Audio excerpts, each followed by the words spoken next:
Hi, I'm Jake, and welcome to the Rogue Monkey Podcast.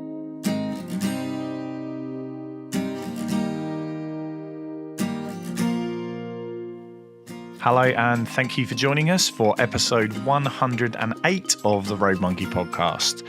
Our show explores different stories of the paths through life that people go on, how they navigate challenge, and the wisdom we can take from those experiences. Today's conversation is with a stuntman. The former high-level gymnast was on the performance pathway alongside a certain Max Whitlock before his life headed in a very different direction. His filmography now includes many Marvel films, Mission Impossible, 1917, and most recently both Wicked and Gladiator 2. How he got started, his experiences along the way, and reflections on what's been an amazing journey, including being face-to-face with Ariana Grande on the most recent Wicked film set. So we're going to get straight into this conversation and episode 108 with professional stuntman Jake Osborne. Jake, hello, welcome to the podcast. How are we doing today? Doing amazing. How are you? Yeah, flying. Obviously, it's a very exciting time for you. Lots of exciting projects that you've been working on coming out. But do you want to give our listeners and viewers, I guess, a bit of an introduction as to who you are and a bit about you? So, yeah, I'm a stuntman. This year's been a really cool year. Loads of cool projects coming out, all at once, which is it's nice to see. Been to loads of been to the cinema a lot now, seeing everything that I've been in, which is cool. There's like so many times you'll be in stuff and it just takes years to come out, but yeah, it's cool now that it's all like it's coming out. So yeah, that's been fun. But yeah, so my background started off as a gymnast since I was 5 years old. My parents put me into gymnastics. And I was training 27 hours a week, national squad, sort of goal was set on Olympics, even though I never really thought I was going to go to the Olympics. That was like the trajectory that I was on. And from there got into, when I was 16, started live shows, quit college, hated college, and just followed my passion really. Just got into live shows and sort of circus style acts, and managed to travel the world a little bit with that. And then 8 years later, performing on stage, I qualified to be part of the British Stunt Register. And so I've been doing films for 8 years, which I absolutely love. Well, let's explore that a little bit, because a lot of people, myself included, when I first heard about it, aren't familiar with that process of, what does it take to actually become a stuntman? And obviously, I know we've spoke previously about the range of things you can do, because obviously you have specialisms, but obviously having that gymnastic background, what was the journey going from that to being in stunts, and what other skills and areas did you choose to kind of hone in on in order to get to that point where you were on the register? Yeah, so the great thing about gymnastics is it's such a good base to jump into any other discipline. So if you do gymnastics, it's very easy because it incorporates so many different movements that you can just jump into any other sport and usually pick it up quite quick. But it's hard to do any other sport and jump into gymnastics. So I was very lucky that I had that base. I also had a martial arts background in karate. Now I train loads of jiu-jitsu. That's like my biggest hobby. I absolutely love it. And for the stunt register, you need 6 different disciplines, and they come from a range of categories. So you've got driving, horse riding, high falls, lots of water-based stuff like different categories, and you can pick 6, but you can't have more than 2 from the same category. So my 6, being a gymnast, were gymnastics, trampolining, high diving, scuba diving, rock climbing, and karate. And I was very lucky that I had gymnastics. I used to do a high dive show. So high diving, I signed off very quickly. Trampolining, again, from gymnastics, you can jump into trampolining. So just did the test for that. So there was 3 that I had off the bat. I went back to my old karate club and did the grades that I needed to get. And then it was climbing and scuba diving. I learned in Mallorca when I was doing a show out there. So yeah, that was lovely. I think they make you do it in the UK now. I think they make you do it in the murky waters. So it's a little bit nasty. And the last one was climbing, and that's more about the rigging side of things. So that's more about the rope work. And at the time it was called your SPA. So you essentially become a rock climbing instructor, so you could take groups out on the rock face. It's less about your climbing ability and more about keeping everyone safe. So yeah, they were the 6 that I chose, but I was very lucky that the gymnastics background I had sort of fast tracked me through the process. But yeah, I got on stunt register when I was 23, which is pretty young. I would say most get on probably closer to 30. Just it's a lot, there's a lot of training to do. So yeah, they were my disciplines. What else was I going to say? Oh yeah, and I think now you have to do a certain amount of days of live shows, I think, which at the time you didn't have to. And you have to do, at the time I had to have 60 days on set. So that was 60 paid days just being an extra. And that's what took me the longest, to be honest, just getting extras days. It was a bloody nightmare, just signing up to every extras agency, trying to get as many days as possible. Having everything signed off, but just like, I need to get these extra days in. So yeah, I'm not exactly sure what they do now. I think it may be 30 days as an extra, and either live show performance or you have to do an acting course, I think. It's like an acting 5-day workshop or something. But yeah, the performing side of stunts is definitely having the background in shows definitely helps performing on just with the pressure, performing in front of that many people and stuff like that. It helps you deal with the pressure and whatnot. So, it's interesting because I talk to sporting parents quite a lot about the fact their kids ultimately are learning to perform. And obviously in the sport that I work in, you walk out behind a block and you deliver a performance, but actually the transferable skills of being able to harness a set of traits and behaviours that you hone over, in your case, many hours a week of training sessions, and then be able to step up and deliver a performance, whatever your arena is. Let's talk through, I guess, then, some of those maybe earlier experiences. So you've got signed off, you've completed all those things, and you're on set for the first time or one of the first bigger films that you were in, and you then had to deliver, because it's all well and good getting the bits of paper signed off and all those sorts of things. But what was kind of maybe either your earliest or one of your most formative memories once you had qualified, that you went, wow, that was kind of now I've arrived, if you like, kind of thing? Mm-hmm. Yeah, the having a sporting background definitely helps with that pressure. Like when you're doing a competition, you get one chance to do it right, and you can't mess it up. The paradox of it is, if you're so stressed about messing it up, you'll mess it up. One of the things that a lot of stunt coordinators do as a joke, but it definitely doesn't help, is just before you do the stunt, they'll be like, don't fuck it up. and you're like, brilliant, thanks, mate. That's all you got in your head. But they're just testing you.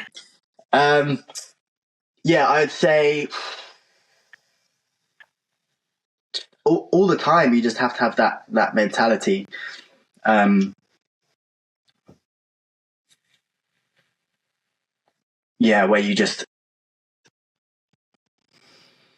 you have to just let everything go and trust yourself. And trust in your training. And at the end of the day, if you mess it up, you mess it up. But you can always do another take. Have you managed to avoid injury along the way? Because messing it up in those kind of roles, we obviously talk about the nature of some of the stunts that you're in. If things go wrong in some of those environments, they can go wrong quite badly. So, are there any any near misses or things that you've had where you were just like, "Whoa, that was a bit tight"? Definitely more just wear and tear on my body from getting smashed up. Sometimes you just have to take a hit. I would say the biggest stress is timing. And so like the right move at the wrong time doesn't sell on camera.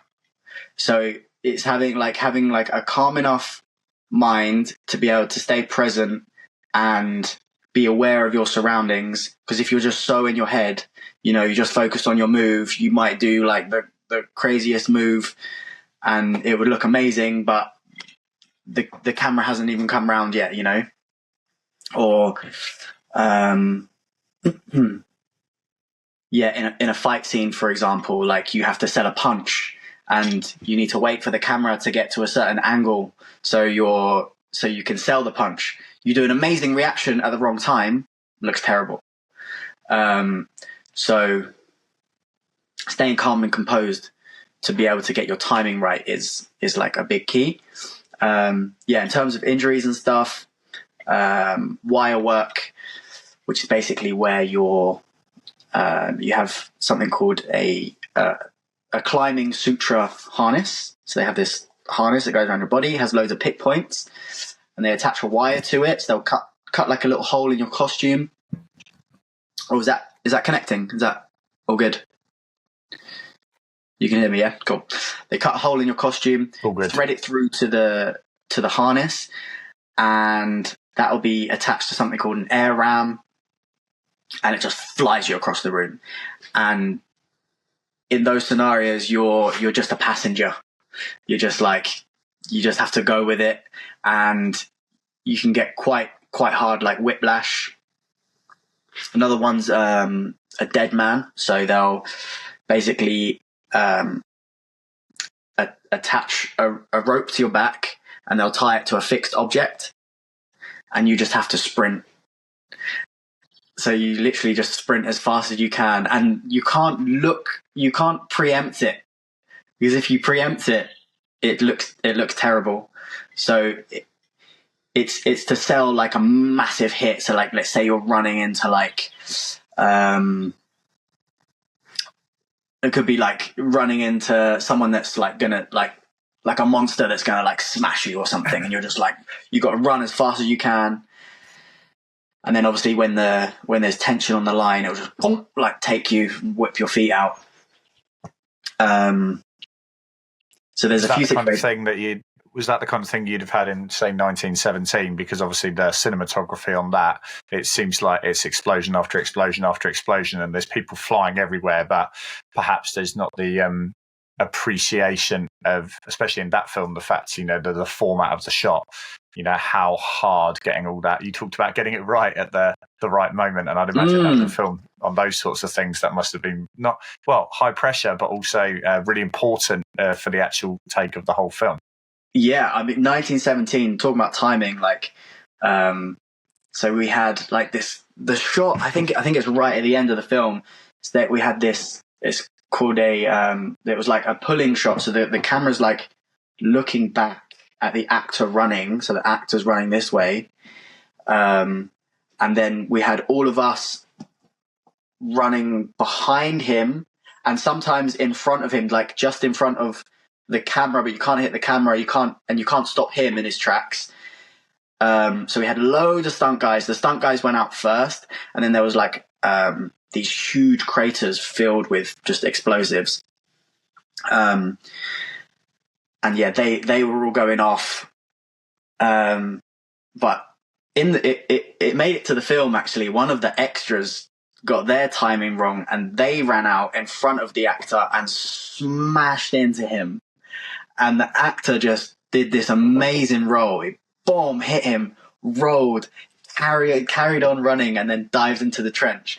And that's the shot they used for the film. So they were fuming at this extra. They were like, "What the fuck are you doing?" Like, your whole thing is like protect the actor at all costs. You know, we can't lose the actor. And I think we had 3 takes. We could reset these explosions 3 times, and each reset was like, it took like an hour and a half because it was just like mess everywhere. These huge explosions. And they're like, so then the extra just like, yes, smash in front of this actor. I think we ended up doing a take after that, but obviously they actually really liked it, and it looked so good. I think over the years you've seen that, I guess, without going off on too much of a tangent. I know there was a few moments in quite famous films. I think Leonardo DiCaprio's had one, and a few others in films, in Django Unchained, and then a couple of others where they improv'd, and actually it was so good because obviously they are world-class actors. They were just like, that actually looks more natural. So, okay. So obviously going through all those experiences, like, we're not going to go through your CV. It's extensive, and I'm sure in the intro or the show notes, we'll put a list of the many films you've been in. But when the conversation came up, and again, I know we've spoke about this previously, did you have the eyes wide moment when the envelope opened metaphorically and there was Gladiator 2 listed there, and you suddenly went, what is this real? And just talk us through, we'll come on to the Wicked stuff in a minute, but let's just talk a little bit about that experience of just is this real? Yeah, totally. That was one of the coolest films I've ever done. So I had to audition for that one, which you don't. There's not many auditions, but some coordinators like to audition. Where do I start? Yeah, so I just remember watching that film as a kid, and that was the coolest thing for me. So I remember watching that when I was probably about 10, 12 years old, something like that, and just thinking, this is the coolest film ever. And I think it impacted a lot of people watching that film. There's something about it, just like the hero side of it, that just gets you deep, you know. And so I mean, I didn't even think they'd be doing a Gladiator 2. So Jeff, to have the opportunity to go to the exact same places that they shot the original. So we went to Ouarzazate in Morocco, and then after that, so we did about 6 weeks in Morocco, then we went to Malta. And just the sets alone, just being there is like, wow. It's like going to a place that you imagined as a kid, and then just like being there, being in the arenas and having the crowd, you know, like shouting. So obviously fill the arena with the crowd, and it was like, living your childhood dream essentially. That was so cool, and it was such an epic film as well. Like, the action was awesome. Went to see it the other day. So I played a baboon in the first fight. Sorry for the spoilers for whoever hasn't seen it, but they, like in the first one, they fight animals in the arena. This time they had 10 of us baboons, and we had to do like a week-long workshop of how to use these arm extensions. They give you like these arm extensions which you can move like a baboon. We had this amazing guy, he's called Ace. He runs a company called Creature Bionics, and he taught us how to use the arm extensions and how to like embody a baboon, how they would move, and how the alpha would react to the betas. I was lucky enough to play the alpha and fight Paul Mescal. So yeah, when you see it, I'm the one that's having the tussle with Paul, which was awesome as well. He's an athlete for sure. He did pretty much all his own, all the fights really. There was a couple of stunts that Zach, his stunt double, did, which were like awesome stunts. But yeah, that was such a cool experience. So yeah, you see that in the film. Then you see me getting killed, which you won't know is me because I'm wearing a helmet. But in the first battle, he kills me again. He kills me again as what am I? I'm a Roman at the time. And then what else? I'm pretty sure I got something else in there.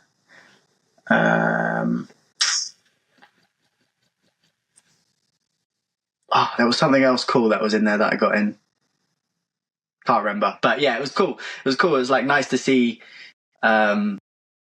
It's annoying when, you'll do a cool stunt and it might not make sense in the story or whatever, and the story is more important than your stunt, so it'll get cut from the film. But it's nice, to go to a film and be like, that was me, even though no one else will know it. But yeah, I think cool. there's a level of pride, isn't there, in your work? And I think, like you say, the level of detail and requirement, and obviously you've alluded to the amount of different things you need to be experienced in order to do that. And even just watching, some of the bits you've shared on the socials of, some of the, let's say, the outtakes, but all the behind the scenes stuff and all of that. And I know you spoke about the heat in some of those places and what that was like, because again, obviously you don't get a kind of behind the scenes when people go and watch things in the cinema, but actually maybe just talk us through what that experience was like in terms of the heat in a filming environment. I was so close to throwing up in the in Morocco when we did the baboon stuff. One day we had I think maybe 5 of our guys on drips because they just lost so much fluid, so much electrolytes. You're fighting all day in the sun. When I did the baboon stuff, I had these like silicone or like wetsuit material like animal gloves that go up to my forearms, and they just don't let any of the heat out. And yeah, they were debating whether we were going to do one more take, and I was sitting, and Ridley Scott managed to get us like this tent to sit in, and he put some aircon in there. He seemed to really love the baboons for some reason, and so he luckily treated us nice, and we had this little cold tent. But I was just chucking ice down me, and I was so close to throwing up. This specific area is like where they have like a solar farm, and it's just known for just being like really hot. So yeah, I think one more take for sure, I would have puked up for sure. I get really bad headaches in the heat. Always have done since I was a kid. Weirdly enough, I've been doing sauna every day, and I can now, like, my tolerance has gone up. It's really strange. Like, ever since I've been a kid, if I get really hot, get headache, throw up. But yeah, I've been doing like 20-minute sauna every day, and for some reason my headaches have gone. It's amazing. Little side note.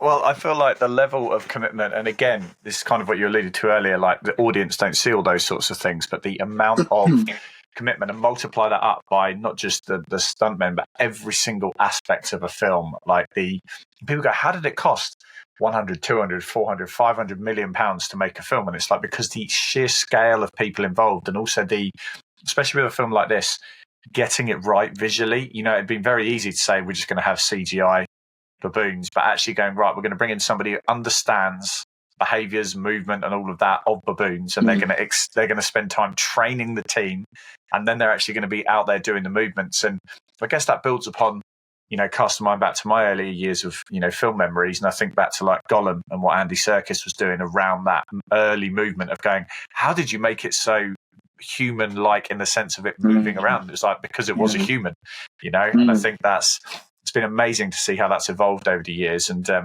I guess one of the things you talked about going to watch it in the cinema recently and stuff, but do you, I guess, I don't know, performance analyze things? Is that athlete part of your head still there, where you come away from an event like that and you go, right, my heat tolerance was something I need to work on, therefore I'm going to be in the sauna every day training that up? Is that something that's just like ongoing learning process?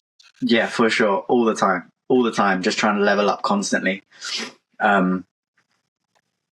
Yeah, I mean, I guess you could, it depends how good you want to be, and like how self-critical you are. Talking about like the effort you put in, I was just thinking of the way that Ridley Scott shoots is he has like so many cameras. So at no point can you be like, oh, it's fine, I'm playing to that camera, so I'll just wait for it to pan round and then I'll start my fight or whatever. It's like there's cameras everywhere, and you've just got to be on it all the time, because the one take they'll choose is the one you took a rest on, or the one you half-assed your fight, and it's like you need to be going 100% every time because you don't know which take they're going to use. And it's horrible, when it's just like it's so hot and they're just going take after take after take, and you're like, you just can't relax because it's going to be on screen forever. You do a bad take, you're in the background, and it's just like, that's it. You're on screen forever looking like a melon. So you can't relax. I just remembered actually the other stunt. The other stunt I did, we had so they fill the Colosseum up with water, and they have two boats which were actually remote control boats. So they were on wheels, and they had one boat smash into our boat. And actually that one we actually did on water. Did we? No, that was we did some on water, but this was remote controlled. And half the boat was like a breakaway wood. So it's like soft wood that just crumbles. And I was here, the boat comes in, and then I just had to jump out of the way as the boat comes in and crumbles, and then all the guys from the other boat jump onto our boat. But a funny thing is, like, the soft set and the breakaway wood looks real. So as they were setting everything up, one of the camera guys walks on the boat, and we assume he knows what's what, what's breakaway and what's not, and he just walks on and he just puts his foot, just falls straight through the boat. And he was all right. I think he hurt his shoulder, but yeah, he just fell, like he was just walking, then he just went missing, and we were like, holy shit. It sounds like some comic sketch from like The Vicar of Dibley or something in a more modern day environment. I'm so gutted it wasn't on camera, because that would have been so funny. Oh dear. So I guess we've obviously talked about Gladiator there, and it's quite unusual, I guess, in your line of work to have two massive pieces of work come together and come out at the similar time. So obviously the other side of that coin is Wicked, and again, take us through your understanding of it, because again, being a bit of a theatre follower, like, it's one that I've gone and seen a few times now, and there's a lot of heritage with it. So I guess a lot of people have got that, again, association, perhaps in a different way to Gladiator. But again, when that first came on your radar, talk us through kind of that opportunity and then kind of what it evolved into? Yeah, that one was just funny, making my sister jealous, because she's such a musical theatre fan that she would have loved to be in it. And growing up with her, I've become a musical theatre fan as well. I really like stage and musicals and whatnot. And I've always liked the show. I've always listened to the music. So that was a really cool one. That one, I barely did any stunts. I didn't do any stunts in it, really. I was Ethan Slater's stunt double, and dance double. And I'm so glad that I didn't have to dance. He knew all his dances, because they didn't teach me any of the dances. I think I did one rehearsal, like an audition.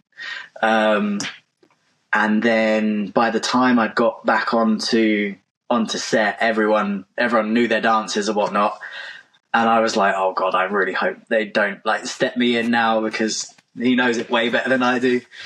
So yeah, technically actually his dance double as well. But yeah, he was really good. And yeah, he didn't need any doubling for anything.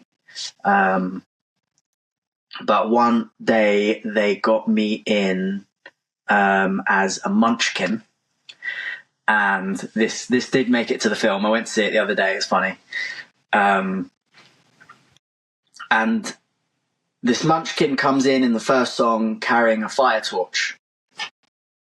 And I think they had someone already in spot for that position, but then they go, it's going to be fire, health and safety. Can we get one of the stunt guys to do it?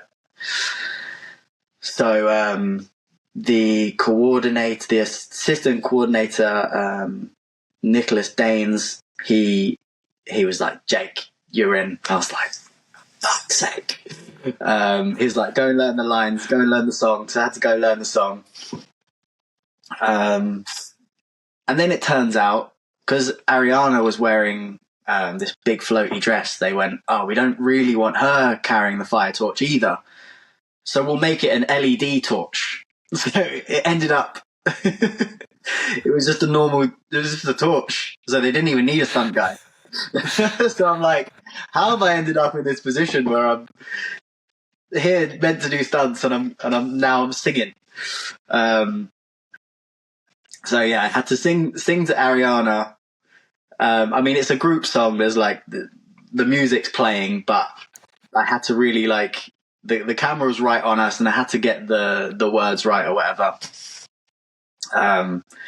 So yeah, talk about pressure. That was a different kind of pressure, but one where I just knew that was going to be in the film. It was such a big moment where I was like, okay, I can't mess this up now.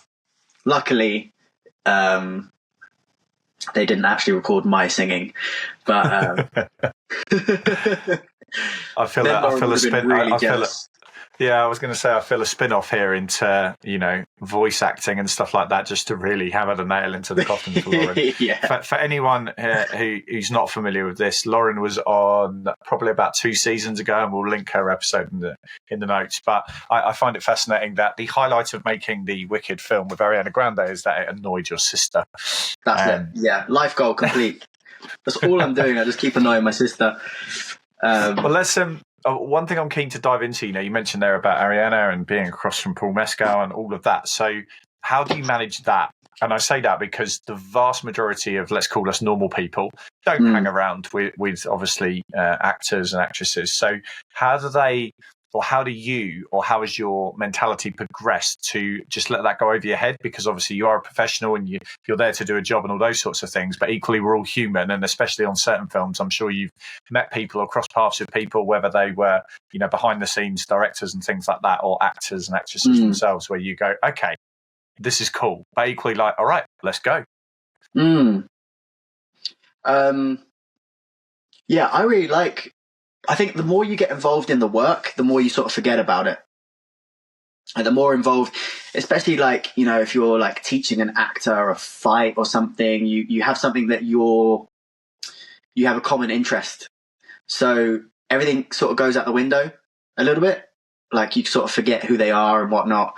And it is strange. Like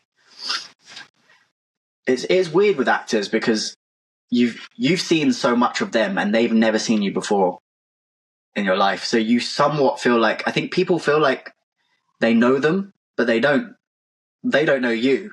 Like, you've stared at their face for hours on screen and they've never seen you before in your life. It's like a dynamic that's kind of strange. So when you meet, like, yeah, I think people like just automatically think that the actor knows them as well. And it's like, they don't have a clue who you are. And you don't know who they are. Like, it's your, like, because they're playing characters on screen, you know, so it's not who they are in real life. But yeah, I don't know. I've never really thought too much about it.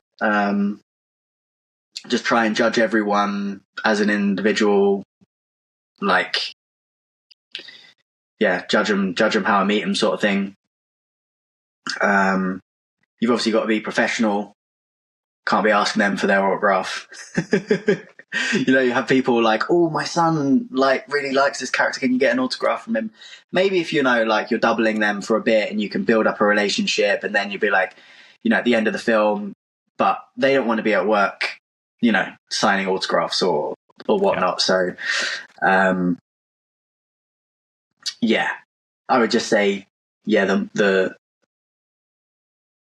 more focused you are on the work you're doing, the less you really think about who they are or what they've done or whatnot. But yeah, it's cool. It's cool. Ariana was a character for sure. It's just amazing. She's so tiny and like this. She's an incredible singer, but it's like this from such a tiny person, and this like amazing voice comes out of her. She's so talented. She was so good in the film as well. Really, really, really good. I'm so glad that it came out well. They definitely did a good job.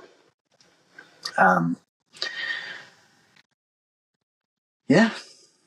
So let's go for a little trip down memory lane then. I guess on not just the bad per se, but the your favourite bit and also your most challenging bit. So your experience across this journey so far that you look back and you tip your hat to and go, that was absolutely awesome. And on the flip side of that, the most challenging experience you've had on the journey so far, be that whether it was a stunt itself, an injury, whatever it was.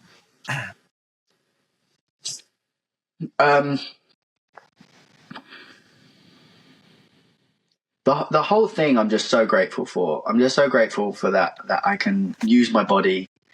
I feel like I express myself through movement. That's how I feel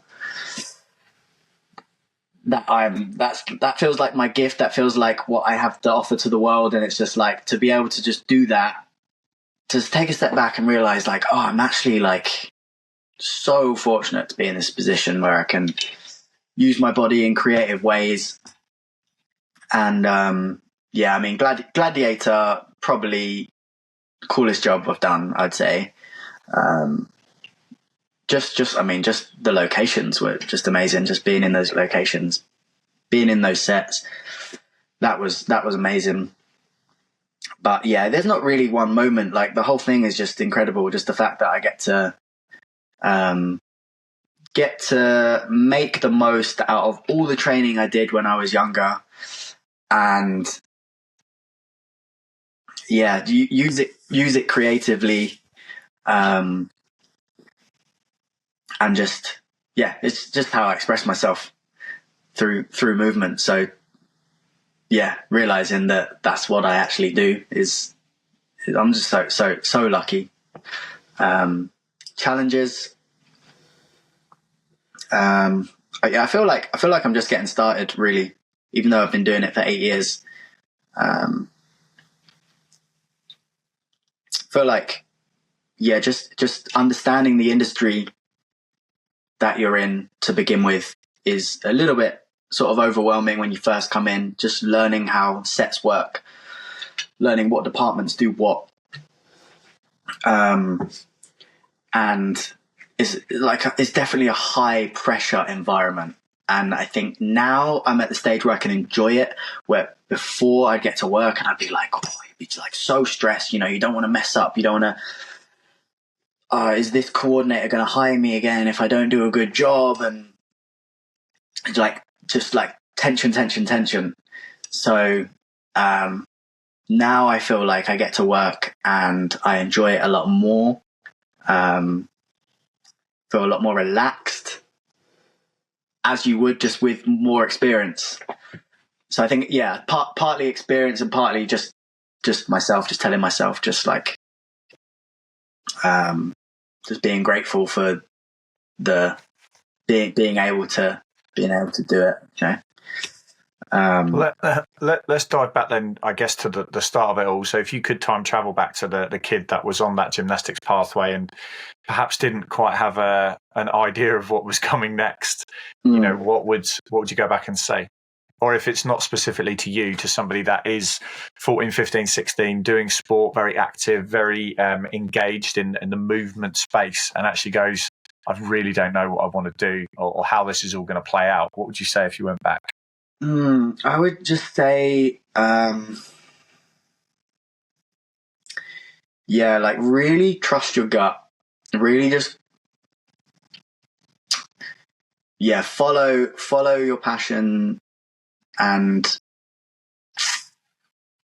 really just trust your gut and commit 100% to what you're doing. Like, whatever you do, just do it 100%, because life will work its way out when you give it your all. Like, if you have one foot on the gas and one foot on the brake, you just burn yourself out and won't get anywhere. Whereas if you fully commit to everything you do with your full intention, then things just work out so much better that way. And stagnate less. I would say younger Jake would probably stagnate more about, like, is this the right path? I don't really know. Whereas now I'm just like, just commit 100% to whatever you do, and things always work out so much better. Even in, like, going for a stunt, if you hold back, if you half commit to a stunt, you're probably going to hurt yourself. Like, if you're going to do it, you got to go 100%. So I would say trust your gut and just do what you want 100%. And probably to younger Jake, I'd say, don't worry about being liked by other people. Or don't try and change yourself to be liked by other people. Just, because if you live from that place, then people won't even like you for who you are anyway. And you'll always feel not good enough, or, I just think wanting to be liked is a real big weakness in a lot of people.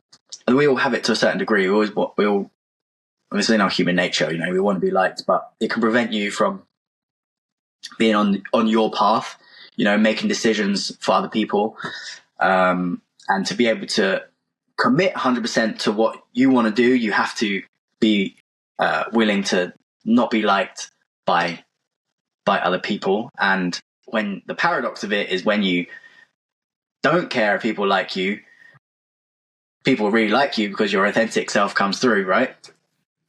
You know, that's a really interesting way to kind of pull it all together, because I was in a meeting in the last couple of weeks, and it was a team of us working with a world-class coach, talking about, you know, lessons and behaviours and traits and all these sorts of things. And she said, when you're 20, you spend a lot of your time worrying about what people think about you. When you're 40, you stop caring what people think about you. And then at 60, you realise no one was worrying about you in the first place. Mm-hmm. And I think it's attributed to Winston Churchill, but it's more around the fact that we all go on that journey. And I think there is that level of perhaps maybe imposter syndrome and worrying, and that keeps you humble and grounded. But equally, you know, we only have so much energy and mental credits when we're going through the day. And actually, especially in the kind of environments you work in, be present. And I loved what you said, you know, on your previous point around, actually, if you want to do it, go for it. And I think, you know, in over 100 episodes, I always have to really think about how I'm going to title an episode. I absolutely don't on this one. It is going to be 100% all in, that journey from gymnastics to becoming a stuntman. So, Jake, it's a really cool way to pull it all together, and Awesome. really grateful for your time, and looking forward to our next catch up and your captivating stories as always. Yeah, man, that was awesome. Loved it.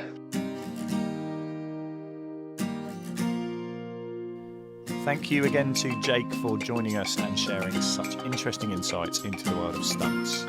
You can connect with Jake via the links in the show notes, and be sure to hit subscribe to stay notified as new episodes drop, as we'll be back very soon with a 2-time world record holder for our next interview. I hope you enjoyed today's conversation, and thanks again for joining us for another episode of the Road Monkey Podcast.